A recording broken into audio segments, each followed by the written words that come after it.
Welcome to another Food Label Maker webinar. Today's educational session will walk you through the FDA label claims. Watch this expert-led session to learn more about the 3 categories of claims defined by the FDA and get an exclusive strategic breakdown on how to correctly use nutrition claims. Hello, everyone, and welcome to today's webinar on FDA claims, compliance, and strategy.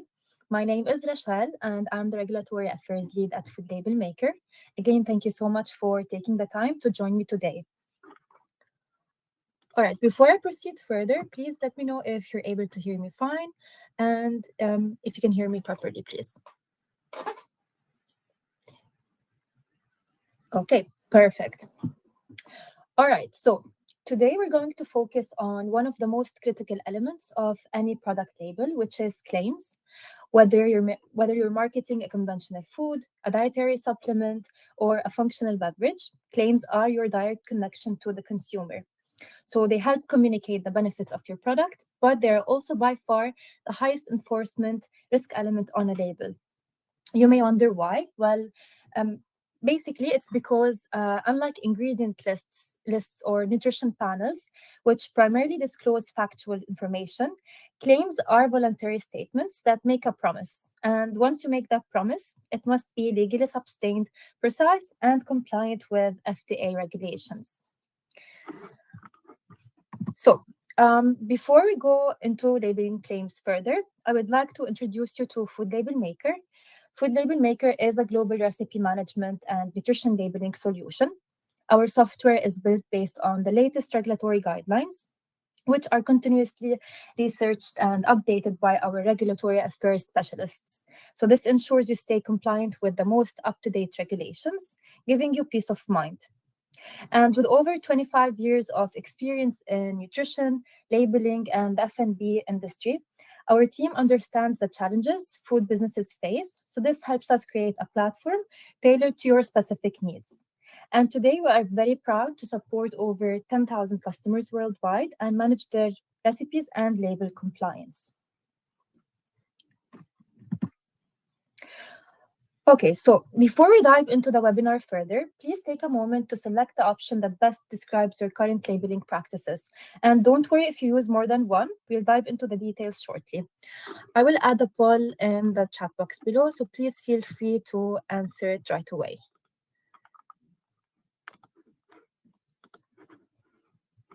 Okay, so let's see which type of claim you use the most frequently on your products.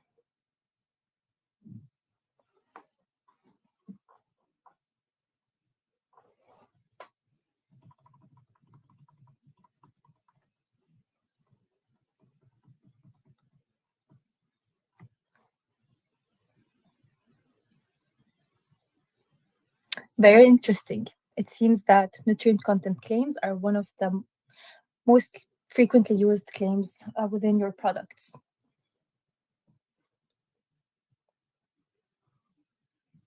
Okay, so I see that around 77% are using nutrient content claims.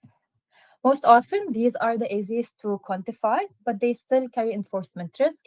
So later we'll explore how each claim type has different requirements and pitfalls. Okay, thank you everyone for sharing your answers. All right. Okay, so to get us started, I've structured today's session. First, we will be looking at the regulatory landscape. So I'll explain why the educational grace periods are over and how the reorganized Human Foods program is streamlining the path from inspection to warning letters. Second, we'll dive into the 3 pillars of FDA claims. So every claim on your package falls into one of 3 buckets. It's either a nutrient content claim, a health claim, or a structure function claim. Next, we will get into the math of compliance. We'll cover the specific thresholds for nutrients, and I'll explain the difference between both absolute and relative claims. And lastly, we are going to tackle the most significant shift in 2026, which is the final rule for the healthy definition and the PDCAAS protein trap. All right, so As we move through 2026, we are seeing a transformative shift in how the FDA oversees our industry. So we've moved past the educational grace periods of the early 2020s, and we're into an era of enforcement. Under the current Make America Healthy Again agenda and the newly reorganized Human Foods Program, the FDA has streamlined its inspection process. So, what does this mean for you? It basically means shorter timelines between an inspection and a warning letter, and a much lower tolerance for gray area marketing. So, before we get into the nuances of specific claims, we have to understand the two legal anchors the FDA uses to pull a product off the shelf, which are both misbranding and adulteration. Misbranding is basically the one we spend the most time on today. So, in 2026, a product is misbranded if its label is false or misleading in any particular. So this isn't just about untrue information. It's also about omitting required information, like a PDCAAS collected protein value, or using the term healthy without meeting the new food group equivalent requirements. So if your label implies a benefit you cannot prove or fails to meet that specific font and placement rules for that claim, you are technically misbranded. And adulteration, on the other hand, is it usually refers to the physical safety of the product, such as the presence of contaminants, heavy metals, or unapproved additives. However, in the regulatory world, these two often overlap. So, for example, let's say you claim that your product is gluten-free, but your cross-contact controls allows for maybe 50 parts per million of gluten in your product.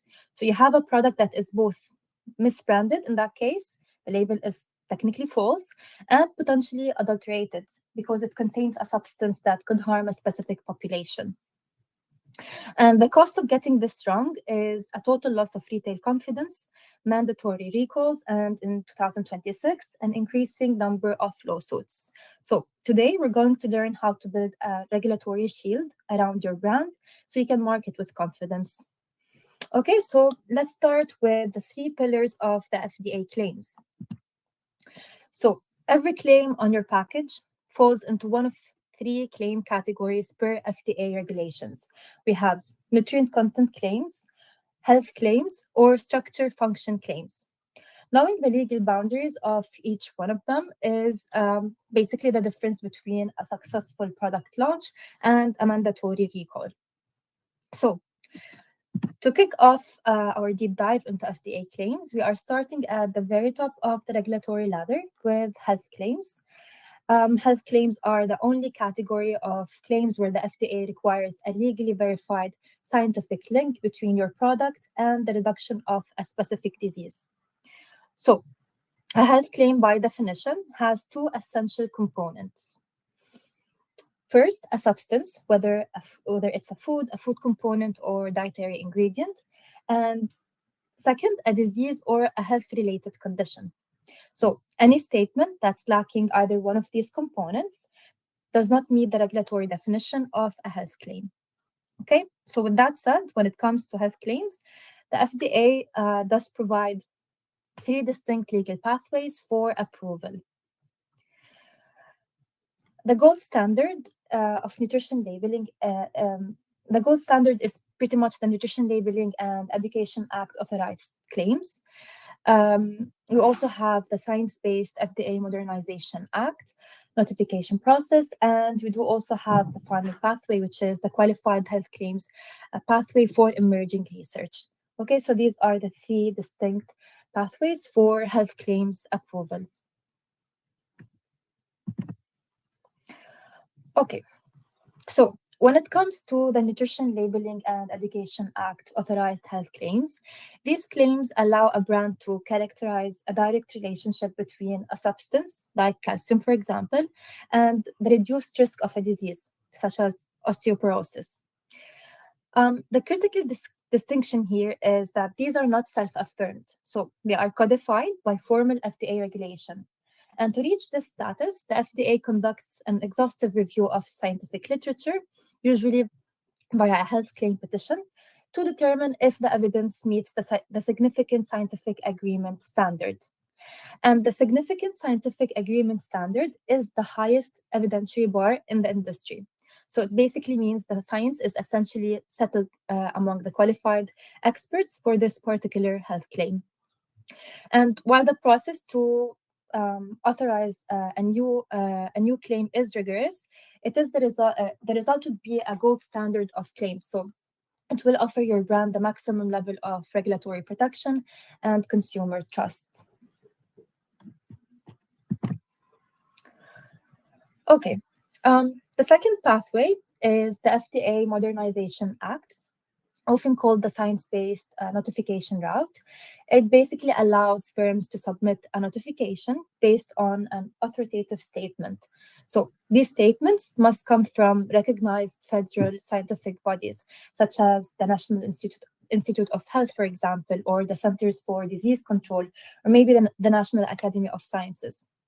So essentially, if a major federal agency has reached a consensus on a nutrient-disease relationship, the FDA Modernization Act allows you to leverage that existing science. And it provides a specific framework for these notifications, offering a very high integrity route to market for brands that's, of course, backed by federal level research. Okay, so this is the second pathway.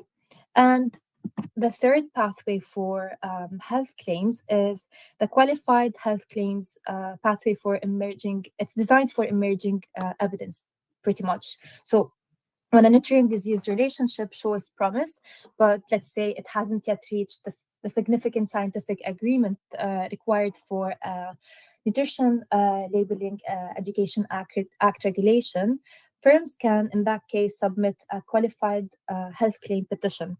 And the FDA basically reviews the totality of the scientific evidence. And if they find the data is credible, they won't issue a formal regulation per se, but they will issue a letter of enforcement discretion. So this letter basically outlines the exact qualified language you must use.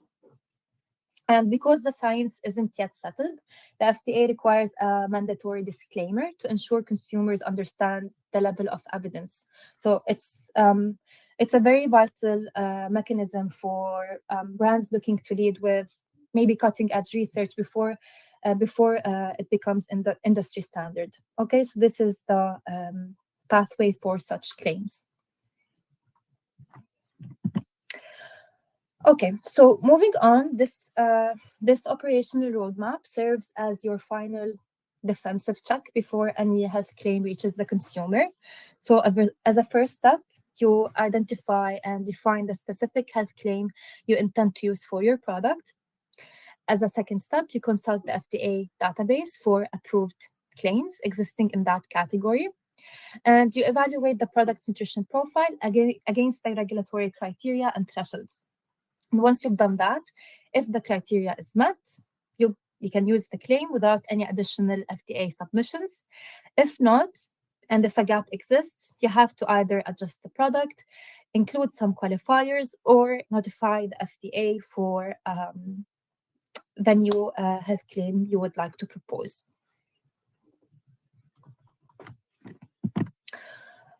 Okay, so now let's move to the most common category, which is the nutrient content claims, which I believe many of you use. Under the Nutrition Labeling and Education Act, these claims are used to characterize the level of a nutrient in a food. So they generally fall into two buckets. We've got absolute claims using terms like free, high, or low. And you also have relative claims. So they tend to compare levels to other foods using terms like reduced or light, or maybe using the term more. So this is for relative claims. And there is a very critical compliance trap here regarding the quantitative statements that you can be adding. So let's take this example. Let's say if you want to tell a consumer that your product has 200 milligrams of sodium, this would be a simple fact, right?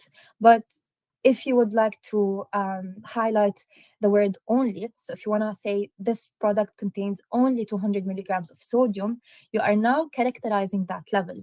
So you're technically implying that this level is low, and the FDA in that case would require you to actually be meeting the strict nutritional criteria for a low sodium claim to be able to add it to your product. Okay, so this is for the nutrient content claims. And a very important note here is the fact that the term healthy is technically an implied nutrient content claim. So it signals to the consumer that the product hits specific healthy windows for maybe fat, saturated fat, cholesterol or sodium and added sugar. So it kind of overlaps with the nutrient content claims. Okay, so the table you're seeing right now is the table of thresholds for a specific set of nutrients I've highlighted over here, which are fat, sugar, and sodium. As you can see, for each nutrient, you have a very specific set of thresholds that you have to meet in order to qualify for a nutrient content claim. So for example, let's take the fat category. So to claim that your product is fat-free, for example, you have to have less than 0.5 grams of total fat within your product per the recommended serving sizes as per the FDA's RACC, or per the serving size of your ingredient or of your product. And the product you are creating should not have any ingredients that contain fat or are understood to be a fat product, such as nuts, for example, perhaps. Same thing applies for the low claims. So as you can see over here, to have a low fat claim, your product should have less than 3 grams of total fat per RACC, and per 50 grams if the RACC of this specific product you're creating is below 30 grams. Okay, and same thing applies for the reduced or less claim. So if you want to claim that this or your product is it includes reduced fat, you have to make sure that it is indeed 25% less fat than a reference food compared to it. So you have to meet these specific nutrient thresholds to apply each claim. And of course, the different thresholds apply for each nutrient category that you are intending to create a nutrient content claim for.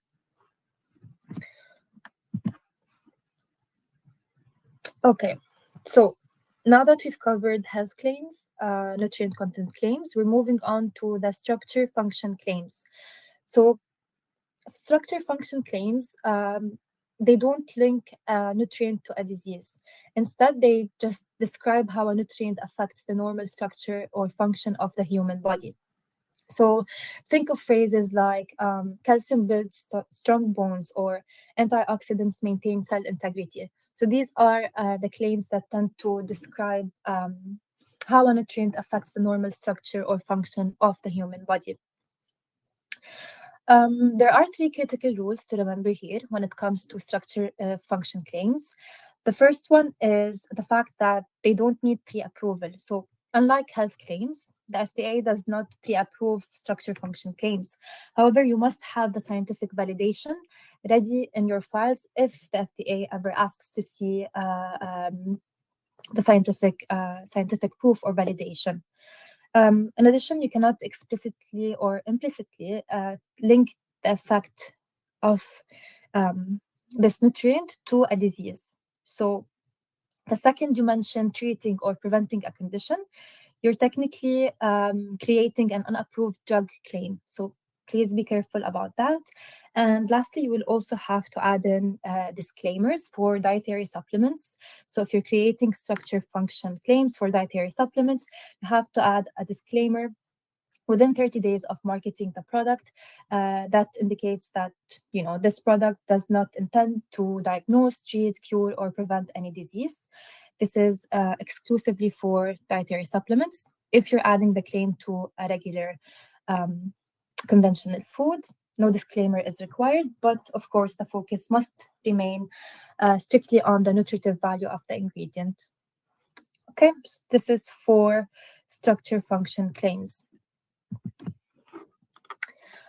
All right. Okay, so we've just walked through the three primary pathways of the health claim hierarchy.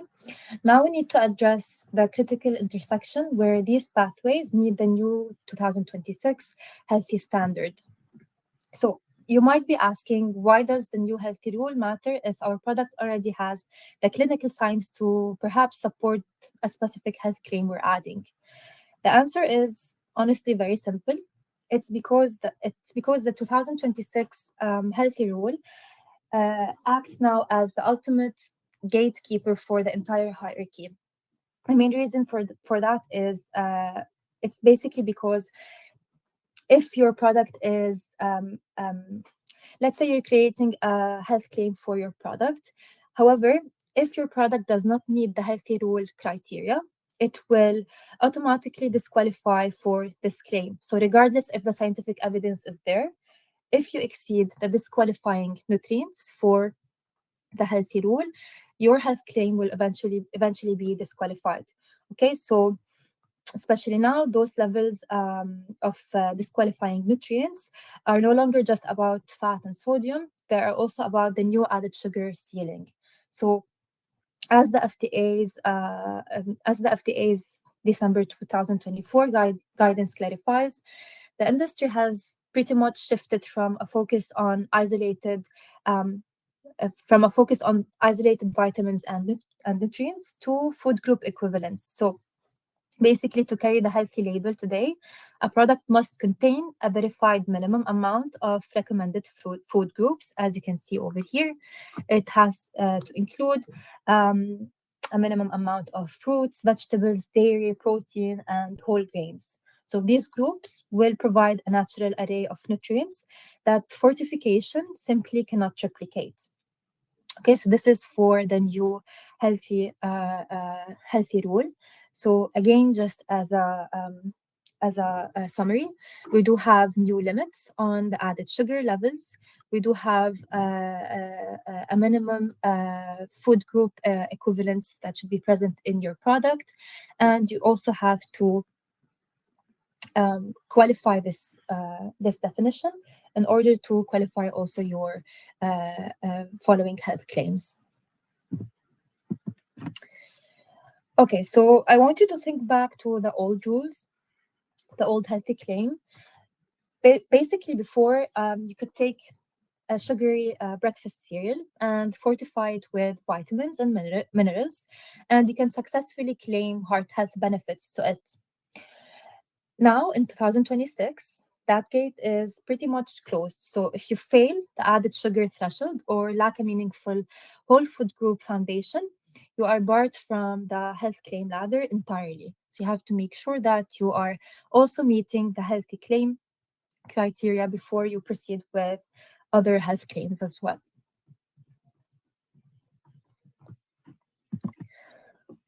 Okay.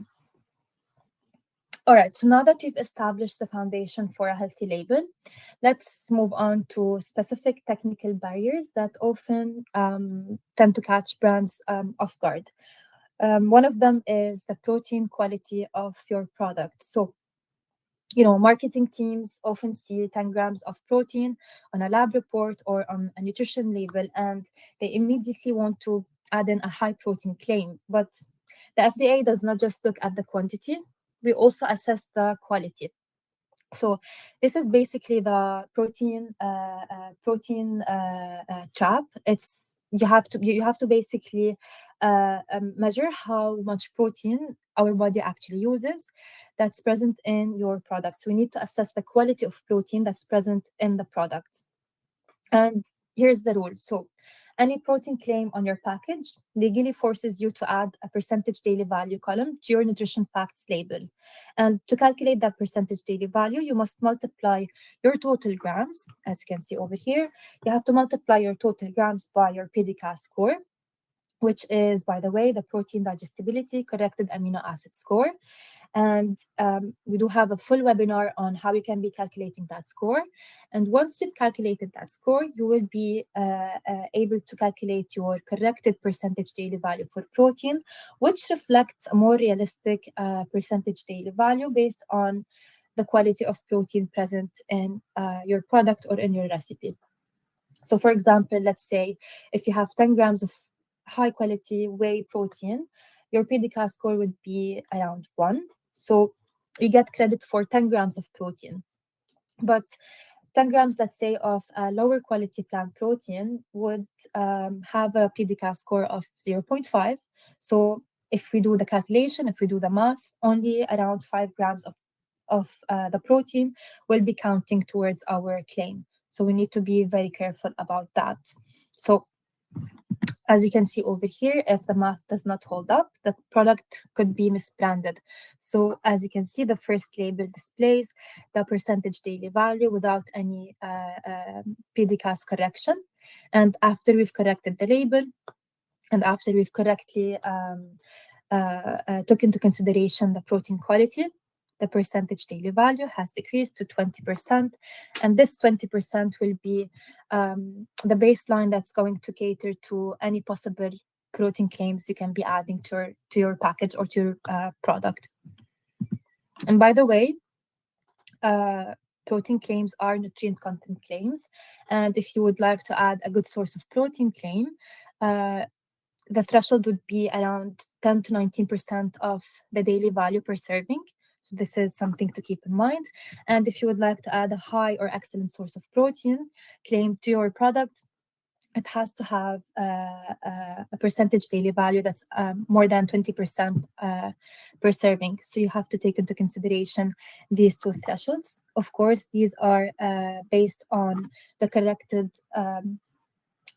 percentage daily value. Okay, so this is for the PDCAAS score.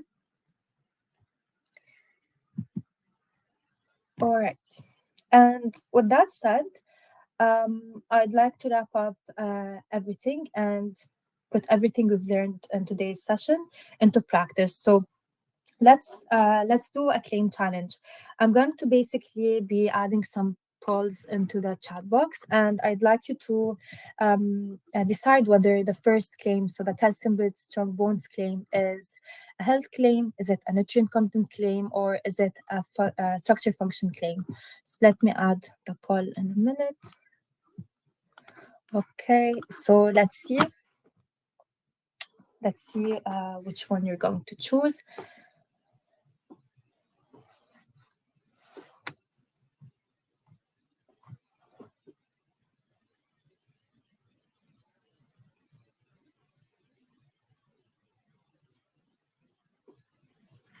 I see some mixed answers. Let's see which one you're going to vote for the most.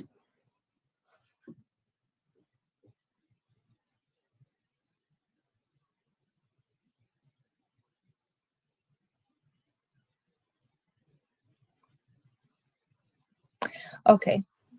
All right. So the calcium builds strong bones claim is actually a classic structure function claim. So it's basically describing a normal body process enhanced by a specific nutrient. So no FDA pre-approval is needed for this type of claim, but you have to have the evidence files ready on hand if you are asked to present them. Okay, so this is for the first claim. Let's tackle the other one, which is the only 200 milligrams of sodium claim. We've covered this in today's session. Let's see if you remember which type of claim this is.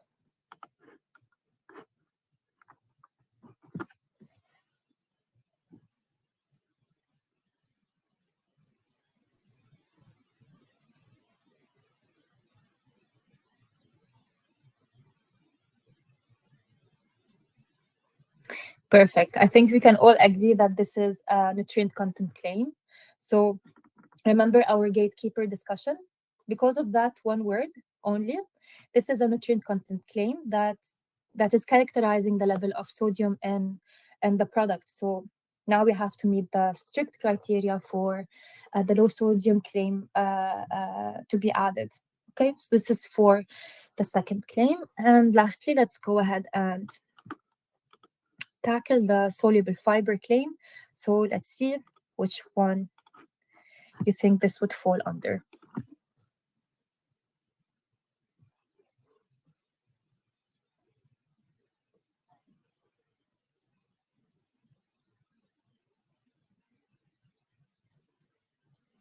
Wow, I think we are all aligned on this one. This is a classic authorized health claim. It links basically a specific food. In that case, it's a food or a nutrient. In that case, it's the dietary fiber and the oats, and it's linked to disease reduction. In our case, it reduces the risk of heart disease. So it basically links a specific food to disease reduction. It's the highest rung on our ladder, and it's only allowed if the product is disqualified. And it's only allowed if the product is not disqualified by the new added sugar ceiling, by the way. So please be careful about the new healthy claim we discussed today. All right. Okay. Great job, everyone. So as you can see, strategic selection is the difference between a high growth product, so we can enhance our product by carefully selecting our claims. However, we have to always pay attention to which category it falls under and the specific thresholds that are associated with each one of them. Perfect. Okay. All right. So before I close off today's demo, today's webinar, sorry, I'd like to let you know that we do offer demos of our tool. So if you're interested in exploring Food Label Maker further, if you'd like to have a demo of the tool and see how we can be streamlining your labeling workflow, feel free to scan the QR code you have on the screen, and you can meet with our team to go over a demo of the tool, cover your nutrition labeling concerns, and we can absolutely manage and streamline your labeling needs, ensuring full compliance as always. Okay. And lastly, we do also offer both formulation, so nutrition labeling services and supplement formulation services. So if you create either conventional foods or dietary supplements, we've got you covered. We offer services for both. And if you're interested in our higher expert service, our labeling consultants can guide you in creating your labels. They can handle creating the label from A to Z, so they will cover every step, ensuring full compliance as always. Okay.